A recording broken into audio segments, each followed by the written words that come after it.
Muito bem, estamos de volta com o programa de carrinho e vamos então para a entrevista da semana. Não é exagero dizer que nesta semana o programa de carrinho vai entrevistar o jornalista mais bem informado em atividade no Rio Grande do Sul. Vocês saberão os motivos ao longo desse papo. Grande honra te receber, Eduardo Gabardo, repórter da Rádio Gaúcha. Boa tarde. Boa tarde, Cassiano. Muito obrigado pelo convite. Muito obrigado aos amigos do programa de carrinho. Para a gente iniciar a nossa conversa, Gabardo, você começou sua carreira bem cedinho, com 19 anos, no ano de 1994. Dá uma passada por essa carreira para esse pessoal que hoje te acompanha, mas não lembra ou não viu o teu início. Jornalismo sempre foi a tua prioridade? É verdade, a minha carreira, Cassiano, começou bem cedo, em 1994, como você falou, na Rádio ABC, que na época ficava localizada em Campo Bom, hoje a sede é Novo Hamburgo, lá com o Grupo Editorial Sinos. E foi uma experiência muito boa, assim, desde o início da minha trajetória profissional, eu sempre acreditei muito que eu conseguiria trabalhar com jornalismo, e foi assim, já desde o tempo do início da faculdade, e graças a Deus consegui começar a trabalhar muito cedo, naquele ano, em 1994, fazendo a cobertura da segunda divisão do Rio Grande do Sul, acompanhando os dois times da região do Vale dos Sinos, que disputavam a competição na época, o 15 de novembro de Campo Bom e o Novo Hamburgo.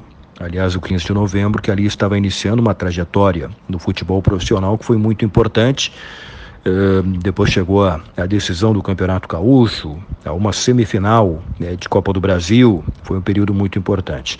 E para mim também, aquele início de trajetória, tendo a oportunidade de fazer durante uma temporada inteira a cobertura da segunda divisão do futebol do Rio Grande do Sul, foi uma experiência muito bacana. O trabalho no dia a dia também me agregou bastante, me preparou bastante para encarar o que vinha pela frente. Depois, em 1995, fui para Rádio e TV Bandeirantes, primeiro como estagiário, depois como contratado, e também foi um período extremamente importante da minha carreira, onde na TV Bandeirantes eu tive a oportunidade de trabalhar em transmissões nacionais de jogos do Campeonato Brasileiro. Na época eu consegui trabalhar uma vez com o Luciano do Vale, que foi um dos maiores narradores da história da televisão brasileira. Tive a oportunidade de começar a fazer as primeiras viagens internacionais na Copa Libertadores da América, acompanhando o Grêmio.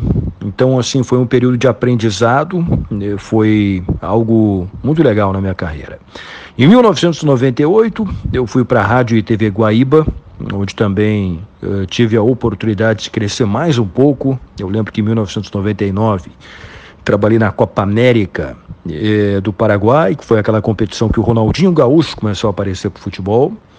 Então, ali foi mais um passo, mais um degrau, mais uma oportunidade importante, eu consegui fazer algo que eu consegui crescer um pouco mais da minha carreira. E aí logo depois também trabalhei no último jogo disputado no estádio de Wembley, antes do estádio ter passado por uma reforma completa, e hoje é o novo Wembley, né, com uma configuração um pouco diferente, mas mantendo algumas coisas da tradição de um estádio histórico, né, e trabalhei lá no jogo da Seleção Brasileira pela Rádio Guaíba, que foi o último jogo da história daquele estádio. E aí chegou em 2002 a oportunidade para ir para a Rádio Gaúcha, onde eu estou desde então, desde 2002, no Grupo RBS, desempenhando meu papel na rádio, eventualmente na TV, no site, de vez em quando no jornal também, fazendo bastante coisa importante, graças a Deus. Que legal, a gente pode perceber que você tem essa marca muito ligada à Rádio Gaúcha. Afinal, a gente vai falar disso agora, já são 2 décadas de empresa, mas antes de chegar na Gaúcha, você viveu coisas extraordinárias para um profissional, como estar numa transmissão da Bandeirantes, em canal aberto, Rede Nacional, Luciano do Vale, Band que tem uma tradição muito grande no esporte, é o canal do esporte, ter estado na Rádio Guaíba também, com toda a sua tradição, vivido aquela Copa América espetacular do Ronaldinho em 99, ter estado no antigo Wembley, muita coisa, até chegar à Rádio Gaúcha em 2002 e estar há 20 anos em um canhão que completou 95 anos. Isso dá um lastro profissional muito grande. Esse período na Rádio Gaúcha, dentro do Grupo RBS, foi assim o momento mais marcante da minha carreira, o início dessa trajetória, e onde eu tive a oportunidade de começar a trabalhar na maior empresa de comunicação do estado e do sul do Brasil também, né? Uma empresa que dá toda a estrutura para trabalhar. As outras experiências foram muito importantes e eu valorizo demais todas as experiências anteriores que eu tive, tanto na Rádio ABC, como na Rádio TV Bandeirantes, como na TV Guaíba, que me deram assim um aprendizado muito grande e são empresas que eu guardo no meu coração pelo período que eu passei. E aí chegou o momento de começar a trabalhar no Grupo RBS, onde nesse período todo aí eu fiz muitas coisas, muitas coberturas internacionais, tive a oportunidade de trabalhar pela primeira vez numa cobertura de Copa do Mundo, em 2010 na África do Sul, depois em 2014 na Copa do Mundo do Brasil e 2018 na Copa do Mundo da Rússia. Fiz dezenas e dezenas de coberturas internacionais pelo mundo, por locais inusitados como Haiti, como Gabão, como Omã, no Oriente Médio, onde eu conheci muita coisa diferente, onde eu tive a oportunidade de fazer grandes trabalhos, de entregar um produto muito legal para os veículos do Grupo RBS, e onde eu tive assim as primeiras experiências em outros veículos como o jornal, onde eventualmente nessas coberturas internacionais eu tenho que fazer matérias. Hoje no site também eu tenho uma rotina diária de muito trabalho.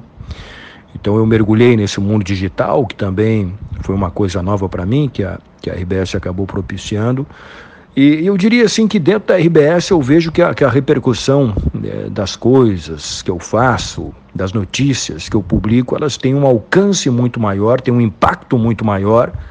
E assim, eu acho que eu me tornei muito mais conhecido, reconhecido nos lugares que eu ando, pelo fato de trabalhar no Grupo RBS. Então, uma empresa assim que eu valorizo demais, que me tornou muito feliz por me dar toda a condição de realizar o trabalho que eu faço. A gente vai falar muito daqui a pouco sobre essa nova forma de comunicação com as outras plataformas digitais se incorporando ao rádio e como tu navega bem neste universo.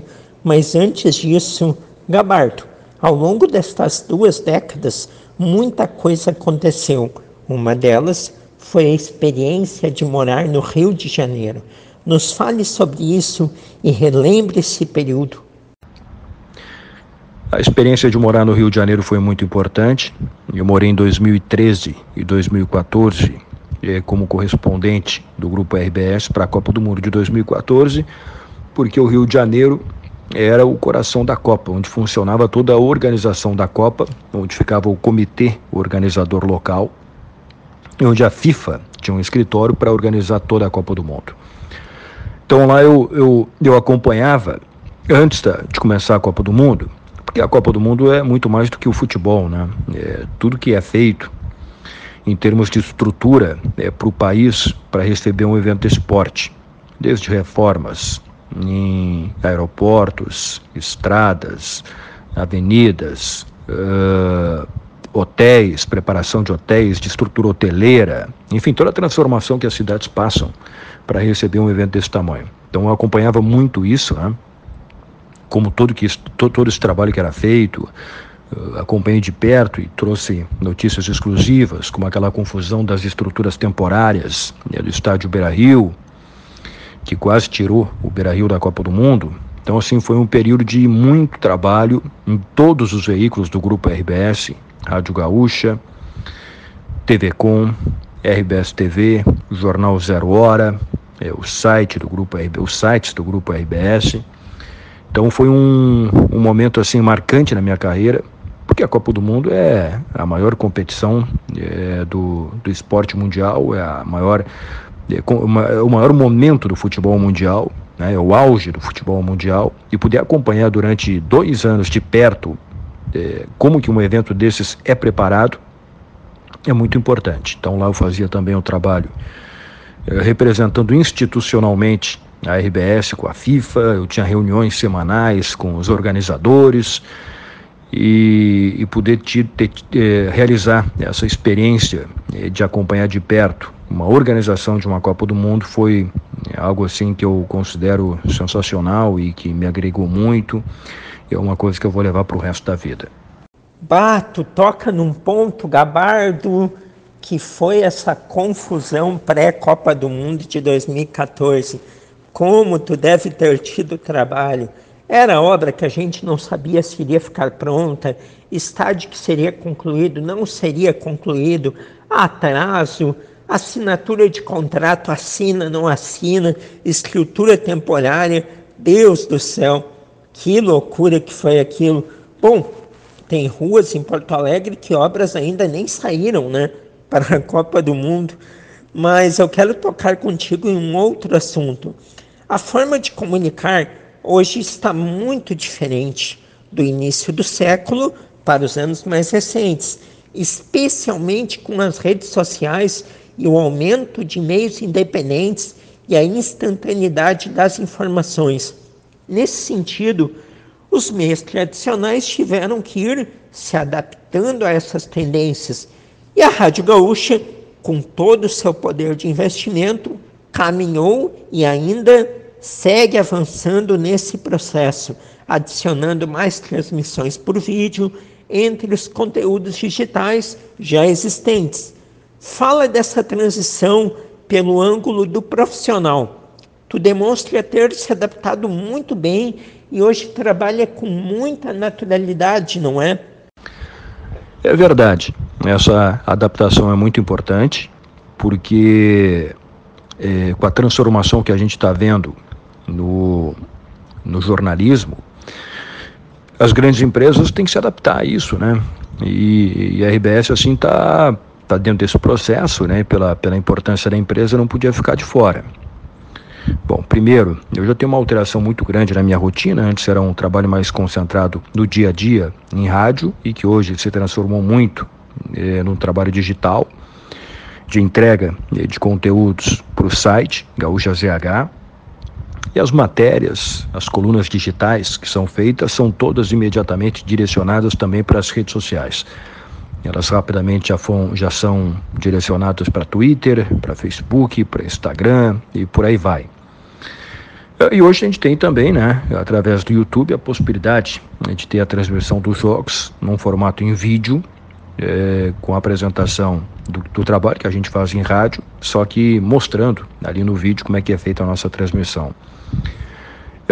Essa é uma transformação que veio e que ela só vai aumentar, não tenho dúvida nenhuma.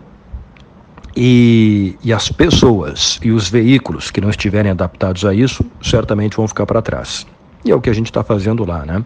Tanto eu, né, no aspecto pessoal, eu procuro trabalhar muito, né, com redes sociais, com tudo isso que envolve o futuro e o presente, o futuro do jornalismo, mas a empresa também, né? As empresas têm que mergulhar nisso. Então, eu acho que só vai aumentar. Claro que a gente não pode descuidar em momento algum daquele público que gosta ainda das coisas tradicionais, como pegar um jornal na mão, folhear um jornal. Então acho que isso não pode ser abandonado, né? Enquanto tiver público para isso, esse público tem que continuar sendo atendido. Então você tem que trabalhar em todas as frentes, de uma maneira ampla, atendendo o público que gosta do formato mais tradicional, mas muito atento e muito direcionado e trabalhando com muita intensidade para essas novas coisas que estão se apresentando, não só no jornalismo, mas em tudo na vida. Não tenha dúvida.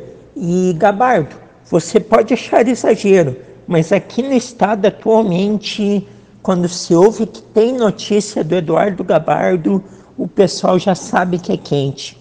Fala um pouco como é a sua rotina diária e a checagem das fontes. Hoje, em função da tua vasta experiência, já tempo na profissão, as notícias chegam mais a ti pela tua credibilidade ou ainda é aquela busca incessante pela informação?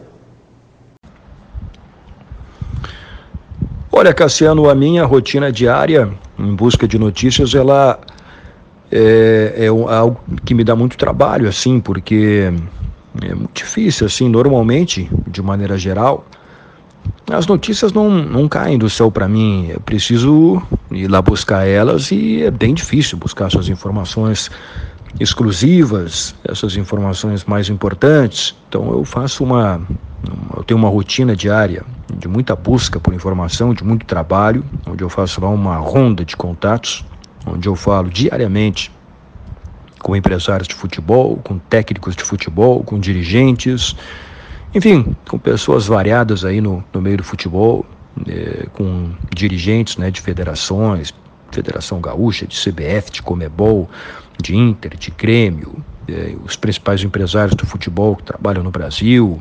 Enfim, eu faço sempre um giro completo aí todos os dias. E só isso não basta, né? Porque muitas vezes eu ligo e ninguém me passa informação nenhuma, ou porque não tem informação, ou porque não pode passar informação. Mas de vez em quando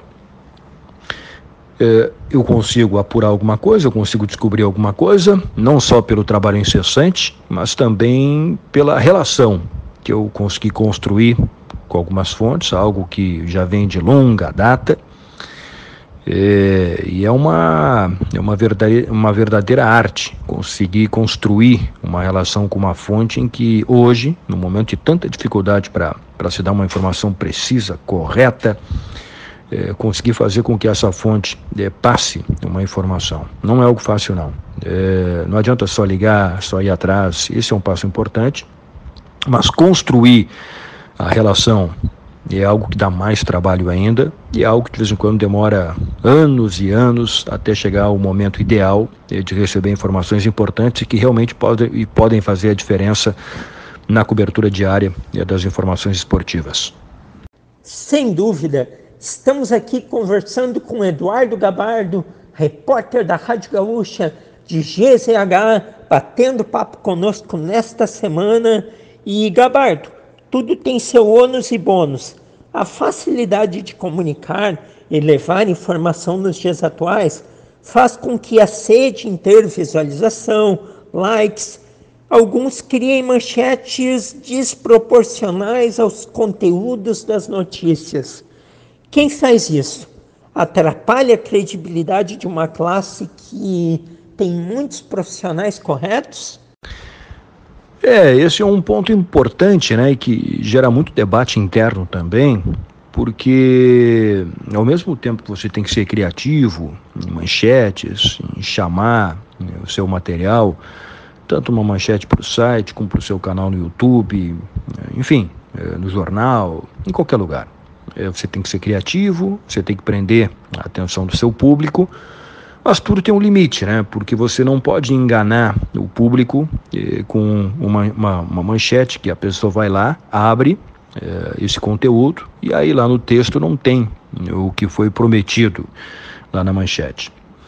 Eu acho assim que quem se sente, eu falo por uma experiência própria, porque eu sou leitor também, né? Eu acompanho muita coisa que é veiculada. Quem se sente enganado de daqui a pouco abrir um conteúdo, vai lá, abre e daqui a pouco não tem o que esperava, o que você esperava, daqui a pouco essa pessoa não volta. Pode voltar uma vez, 2 vezes, 3 vezes, mas na quarta não volta. Então é assim, né? Eu acho que se você faz algo criativo, e tem que fazer, né?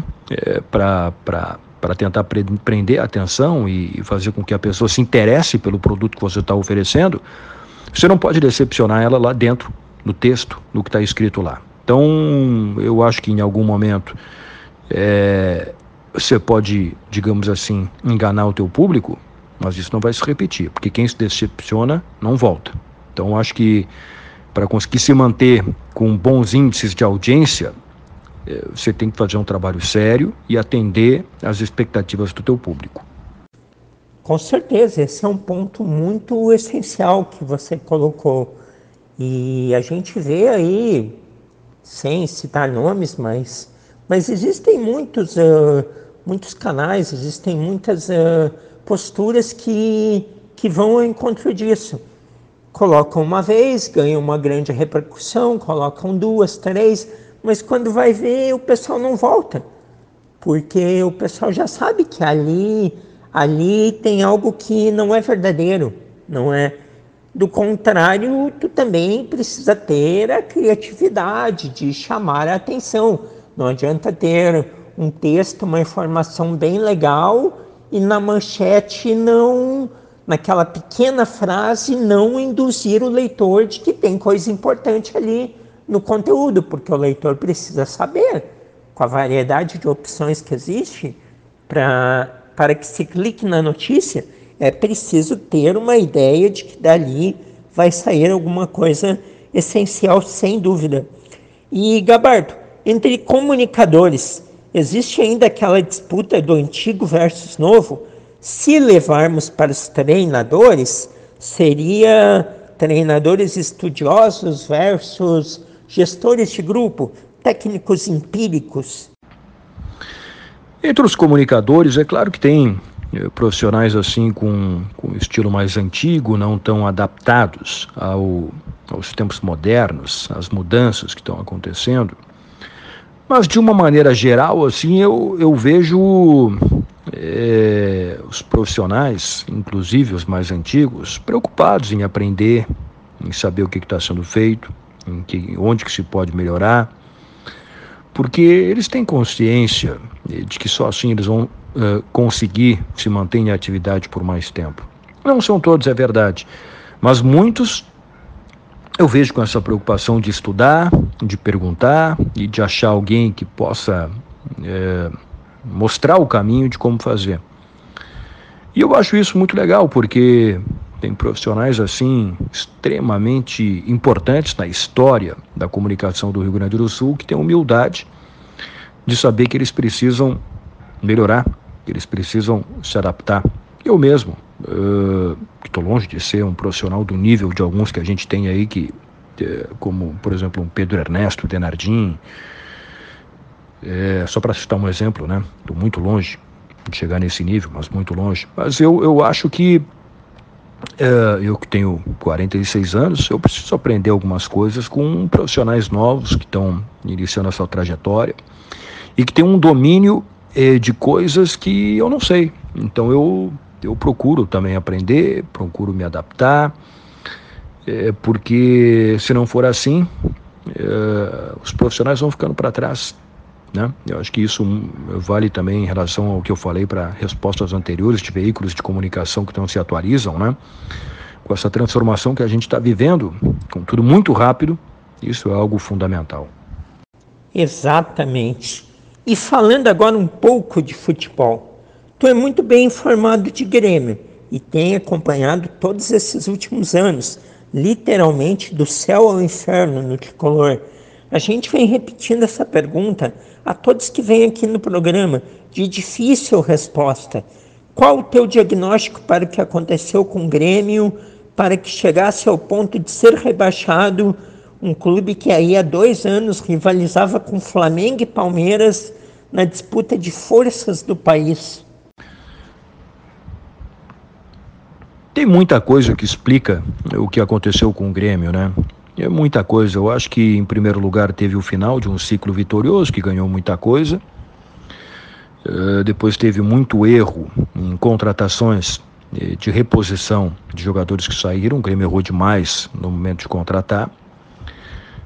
E no ano do rebaixamento, também o Grêmio foi demorado para trazer jogadores que precisava trazer. Demorou demais. E, além disso, eu acho que a saída do Renato Portaluppi, ela não foi uma coisa bem trabalhada. O Renato montou um grupo que era da confiança dele, um grupo que ele sabia como conduzir. Eu acho que a direção do Grêmio, no momento que encerrou o ciclo do Renato Portaluppi, ela tinha que ter encerrado também o ciclo de alguns jogadores do Grêmio. E ela não fez isso. Ela tirou o Renato e deixou todos os jogadores. E os novos técnicos que vieram depois dele não souberam lidar com esse grupo. Então o Grêmio, quando fez a troca de técnico, ela tinha que ter feito, a direção do Grêmio, essa troca ou no final da temporada, ou ter feito a troca completa, com a saída do Renato e também de alguns jogadores. Não fez. E acho que isso custou muito caro para o Grêmio. Que agora vai para uma Série B, onde eu acho que tem toda a condição de voltar, pela estrutura que tem, pelo grupo que tem, né? Tá certo que a Série B é uma competição difícil, não é uma competição fácil, mas o Grêmio tem muito mais dinheiro, muito mais estrutura e muito mais condições do que seus adversários diretos de voltar para a Série A do Campeonato Brasileiro. Então, acho que o Grêmio tem a obrigação de ficar entre os 4 melhores nesse ano. Também tem essa opinião sobre a saída do Renato, foi no momento inadequado, ou tivesse sido no final de 2019, ou tivesse sido no final de 21. Nunca da forma que foi. E do outro lado, o Inter. Ele enfrenta dificuldades de retomar o protagonismo que teve na primeira década deste século. Essa demora para você é normal ou é uma reconstrução que está demorando muito para ser finalizada? Eu acho que a reconstrução do Inter está demorando mais tempo do que o normal. E eu acho que uma explicação para isso é a situação financeira, né, que inegavelmente é uma situação muito difícil. E o futebol hoje está mostrando assim que quem não se organiza financeiramente, de forma estrutural, dificilmente vai conseguir brigar por títulos importantes. Eu acho que o Inter finalmente está fazendo isso. O Inter gastou muito, o Inter teve uma gestão lá que devastou o clube no ano do rebaixamento e está pagando, né, até hoje por aquele momento. Então acho que vai ser um trabalho demorado. Poderia ter resultados antes, poderia, né? Mas o torcedor vai ter que compreender isso. No momento que a gente tem no futebol brasileiro clubes com o poder de investimento de Flamengo, de Palmeiras, de Atlético Mineiro, é muito difícil brigar por títulos. O Inter até conseguiu quando foi vice-campeão da Copa do Brasil, quando foi vice-campeão brasileiro, mas faltou um detalhe, né? Eu acho que o Inter está no caminho certo, acho que o Inter vai voltar a ganhar. Não sei se um campeonato brasileiro, mas daqui a pouco uma Copa Sul-Americana que tem esse ano, né? Eu acho que o Inter está no caminho certo, o trabalho de reestruturação financeira finalmente está sendo feito e acho que em breve o Inter vai voltar a ganhar uma competição importante. E Gabardo, técnicos estrangeiros versus brasileiros, é modismo ou convicção? É grande o número de treinadores de fora do Brasil trabalhando aqui e também o interesse de algumas equipes é 100% em técnicos estrangeiros. Qual é a sua opinião sobre isso? Eu acho que nessa questão aí de técnicos brasileiros ou estrangeiros tem as duas coisas, né? Alguns clubes têm convicção e realmente contratam por convicção. Eu acho que outros estão indo no embalo. Eu acho que acima de tudo o que fica é a necessidade dos técnicos brasileiros terem a consciência de que eles precisam melhorar, de que eles precisam estudar mais, de que eles precisam se atualizar. Alguns até fazem isso, outros nem tanto. Mas de qualquer maneira, eu acho que é tudo questão de resultado, né? Se esses técnicos estrangeiros, se eles não conseguirem ganhar títulos, eles não vão ficar muito tempo. Mas por enquanto os que estão chegando, e alguns, né, não todos, em alguns clubes importantes como o Palmeiras, com Abel Ferreira, o Flamengo ali atrás com o Jorge Jesus, eles ganharam, eles fizeram grandes trabalhos. Claro que não significa que todos os técnicos estrangeiros que estão chegando aí vão ganhar, né? A gente teve um exemplo aqui no Inter que foi muito traumático. O Miguel Ángel Ramírez fez um trabalho que foi ruim. E a gente tem outros casos aí também, pelo Brasil, de trabalhos de estrangeiros que não funcionaram.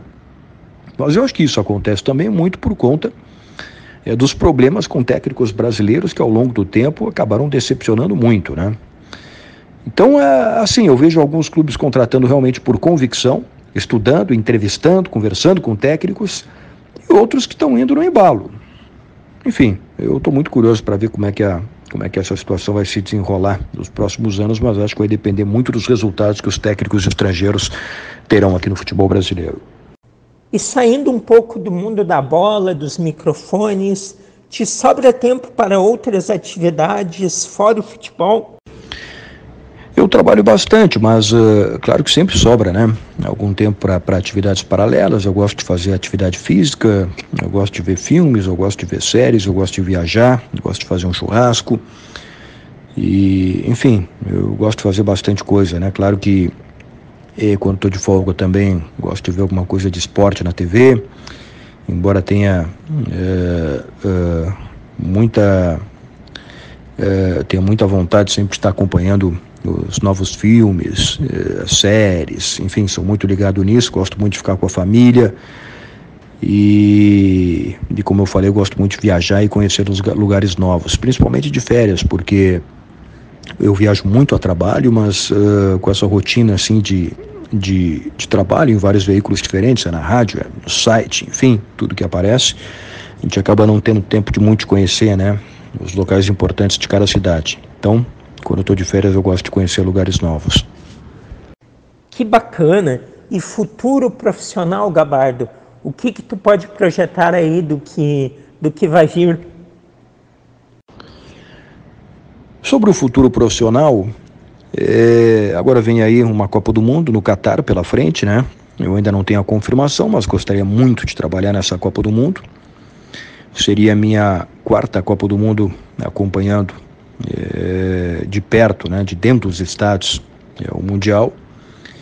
Então, se isso acontecer, vai ser a realização de mais um sonho. Gostaria muito de trabalhar em algo que eu não fiz ainda numa Olimpíada. Vem aí a Olimpíada de 2024, que vai ser em Paris. E, acima de tudo, assim, eu sou muito feliz em trabalhar no Grupo RBS, pretendo continuar ainda por muito tempo, sempre ligado nas novidades que chegam, sempre me atualizando e sempre crescendo dentro da empresa. Acho que eu venho, nesse tempo todo, aí conquistando algumas coisas, novos espaços, em programas na rádio, no site, nas novidades que chegam na empresa. Então, eu vejo meu futuro assim, crescendo dentro do Grupo RBS, atento às novidades que o mercado apresenta e, acima de tudo, acompanhando competições importantes do esporte mundial. Com certeza tu estará no Mundial do Catar, Gabardo, pode ter certeza. E que grande Copa vamos ter aí no final de novembro, pela primeira vez no final do ano, lá no Catar, em função das altas temperaturas que o meio do ano apresenta lá. E as competições de clubes aqui já vão estar encerradas. Esperamos que o Inter aí termine melhor 22 do que terminou 21 e que o Grêmio retorne à Série A do Campeonato Brasileiro, que é a sua obrigação. Legal demais ter trocado essa ideia contigo, Gabardo. A gente já conversou em uma outra oportunidade, em um evento. Gostei muito de te conhecer. Grande abraço, ótima sequência de ano e até uma próxima. Muito obrigado, Cassiano, pelo convite. Muito obrigado a todos que acompanharam, o pessoal do programa de carrinho. Valeu, um grande abraço e até a próxima. Valeu, este foi Eduardo Gabardo, repórter da Rádio Gaúcha, aqui com a gente, batendo papo nessa semana no programa de carrinho.